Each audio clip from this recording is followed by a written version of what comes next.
जय श्री राधे राधे। प्रेमी जनों को राधे राधे, भक्ति जनों को राधे राधे।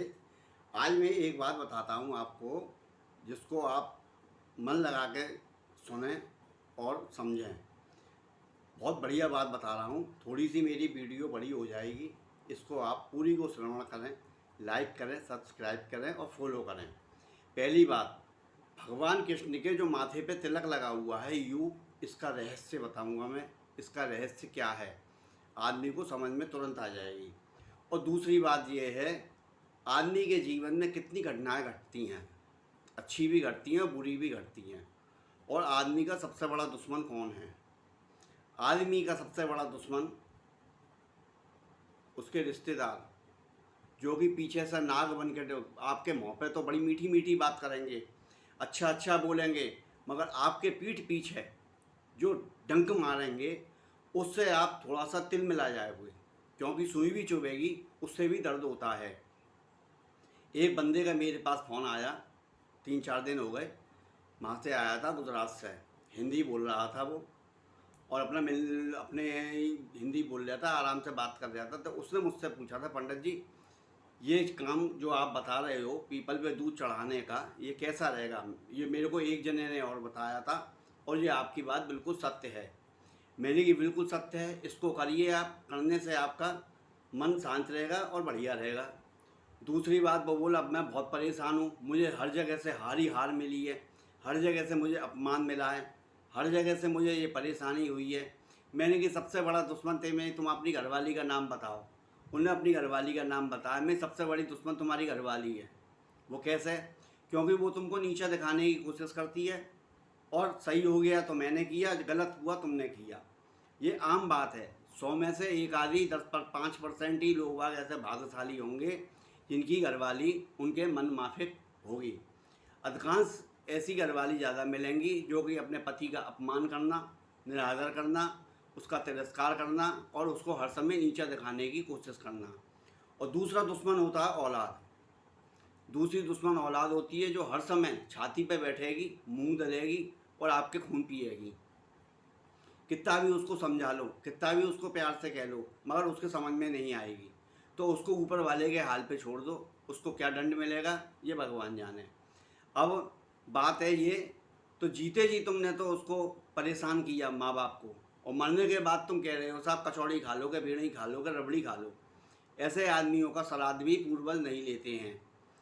दूसरी बात, तीसरी बात यह है, आदमी को जो परेशानियां भुगतनी पड़ती हैं, जो कष्ट भोगने पड़ते हैं, ये रिश्तेदारों की वजह से, मिलने जुलने वालों की वजह से, यार दोस्त की वजह से। क्यों दोस्त भी दुश्मन बन के आ जाते हैं, क्योंकि जैसे कि आपके ये राक्षस हुए थे पैदा, हिरण्याक्ष हिरण्यकशिपु, फिर रावण और कुंभकर्ण, और द्वापर में पैदा हुए थे घर के ही रिश्तेदार, बुआ के लड़के बन के आए थे, दंतवक्र और शिशुपाल, भगवान कृष्ण के। ये वही राक्षस थे जो कि इंसान के रूप में घर में रिश्तेदार बन के आए। और कलयुग के अंदर तो यूँ समझ लो हर घर के अंदर एक ना एक राक्षस पैदा है तुम्हारे खून पीने के लिए। अब मैं बताता हूँ आपको भगवान कृष्ण के तिलक का रहस्य। भगवान कृष्ण का तिलक है यू टाइप में, और बीच में लगती है बिंदी, यू आदि, और नीचे से कट जाता है हल्का सा, बिंदी लगती है जब। उसका रहस्य क्या है? जीवन का आदमी का यू बना हुआ है, क्या समझे? ये यू बना हुआ आदमी के जीवन का, ये लगा हुआ भगवान का तिलक। आधे में भरा हुआ है पाप और आधे में भरा हुआ है पुण्य। जब आप धर्म का काम करोगे, पूजा पाठ करोगे, क्या समझे, धर्म के मार्ग पे चलोगे, तो उसमें तुमको निंदा मिलेगी, अपमान मिलेगा, आपको निरादर मिलेगा, क्या समझे? क्यों? आदमी क्या कहता है, अरे यार मैं पूजा पाठ करता हूँ फिर भी मैं जो हर जगह से मुझको निरादर मिलता है, हर जगह से मुझको अपमान मिलता है। तो उससे उसको घबराना नहीं चाहिए। क्यों? जब तू पुण्य करेगा तो तेरे पाप जो हैं वो बाहर निकलेंगे। उसमें घरवाली बन के, पुत्र बन के, रिश्तेदार बन के और आपके मित्र बन के ये आपको टसेंगे पीठ पीछे और खूनों को पिएंगे आपको को। तो उसमें ये समझ लो मन की शांति के लिए भगवान का भजन करें और वो तुम्हारे पाप निकल जाएँ, क्या समझे? अब जो आदमी पाप कर रहा है, अब ये समझना, जो आदमी पाप कर रहा है, अधर्म से पैसा कमा रहा है, ब्याज बट्टे का काम कर रहा है, मिलावट करके काम कर रहा है, अपने पैसा, उसके लिए माई बाप है, पैसा ही पैसा कर रहा है जो, उसके समझ लो पुण्य क्षीण हो रहे हैं उसके। क्या समझे? पैसे के पीछे लक्ष्मी जी दो रूप में आती हैं। एक तो गरुड़ पे बैठ के आती हैं भगवान विष्णु के संग, तो सद्बुद्धि आती है। क्या समझे? सबका बहुत मान सम्मान करता है। और एक आती है उल्लू पे बैठ के, तो उल्लू पे जब बैठ के आती है तो आंखों पे पट्टी बंध जाती है, उसको पैसा पैसा दिखता है, उसको रिश्तेदार नातेदार मिलने वाला जुलने वाला कुछ नहीं दिखता, उसको अपने ही अपना दिखता है। क्या समझे? अपना ही अपना दिखता है। वो हराम का ज़्यादा खाना चाहता है, मिलावट करके किसी चीज़ में, या आपके वैसे करके धोखाधड़ी के से, सामने वाले को धोखा देने से, जो समझे, इससे पैसा कमाता है। तो यूँ कहते हैं अरे साहब देखो वो कितना फल रहा है, उसने ऐसा काम किया वो कितना फल रहा है। वो फल नहीं रहा है, उसके पुण्य क्षीण हो रहे हैं धीरे धीरे धीरे धीरे। उसका परिणाम वो उसका आगे भोगेगा परेशानी का। इसलिए भगवान कृष्ण पहले ही यूँ बना के चलते हैं, तिलक लगा के चलते हैं। उन्हें समझ लो ये आधा पुण्य है और आधा पाप है। अब तुमको क्या करना है? तुम धर्म के काम पे चलोगे, तुमको हर जगह निरादर मिलेगा, अपमान मिलेगा, घर के ही तुम्हारी बेइज्जती करेंगे धर्म के काम पे चलोगे तो। और तुम अधर्म करने लगोगे तो साहब लेके साहब बहुत बढ़िया। कहते हैं ना, एक बहुत बढ़िया गाना था, हंस चुगेगा दाना तुनका। हंस जो होगा, अच्छा इंसान होगा, जो हंस की तरह पवित्र होगा, वो तो दाना तुनका चुनेगा, और कौवे मोती खाएंगे। जो अधर्मी लोग हैं, पापी लोग हैं, जो अधर्म से सब कर रहे हैं काम, माँ बाप का निरादर करते हैं, हर बात में औंधा औंधा बोलते हैं, गलत बोलते हैं अपने माँ बापों से, तो वो अधर्म है। वो कौवे मोती खाएंगे। तो कौवे मोती खा रहे हैं आज के युग में, कल युग के अंदर।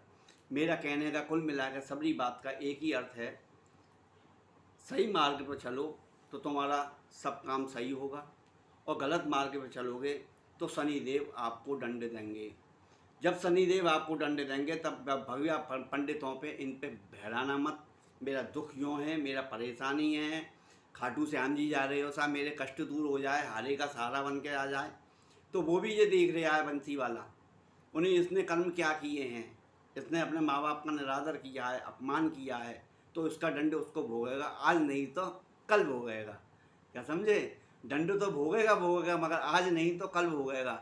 इसलिए सावधान रहें, सतर्क रहें, अपने कर्मों को सही तरीके से सुधारें, शनिदेव की पूजा करें। कोई गलती हो गई है, एक चीज़ बता दूं मैं आपको, ये दो अक्षरों का शब्द है, क्षमा और माफ़ी। क्षमा और माफ़ी ये दो अक्षरों का शब्द है, मगर इसके लिए, इसको करने के लिए 2.5 हाथ का कलेजा चाहिए। अगर जो इंसान अपनी गलती की क्षमा मांग लेता है तो भगवान भी उसको माफ़ कर देते हैं, और जो इंसान अपनी गलती पे क्षमा नहीं मांगता है, चोरी और सीना चोरी करता है, तो उसको फिर ठाकुर जी भी माफ़ नहीं करते हैं। चाहे वो कितने भी जतन कर ले, कितनी भी देवताओं की पूजा कर ले, कुछ भी कर ले, मगर उसका कुछ नहीं होने वाला। आज के आनंद की जय। लाइक करें, सब्सक्राइब करें, फॉलो करें, और शनिदेव की पूजा करें, मीठा तेल चढ़ाएं उनके ऊपर, और चरणों में उनकी अपनी नज़र रखें, साइड से पूजा करें, ओम सम शनिश्चराय नमः का जाप करें। आनंद ही आनंद रहेंगे। बस करने से पहले, कोई भी पूजा करने से पहले अपने पहले कर्म को सुधारो, अपनी मति को सुधारो, और सब आनंद ही आनंद होंगे। नहीं तो तुम कितने भी जतन कर लेना, कुछ नहीं होगा। जय श्री राधे राधे।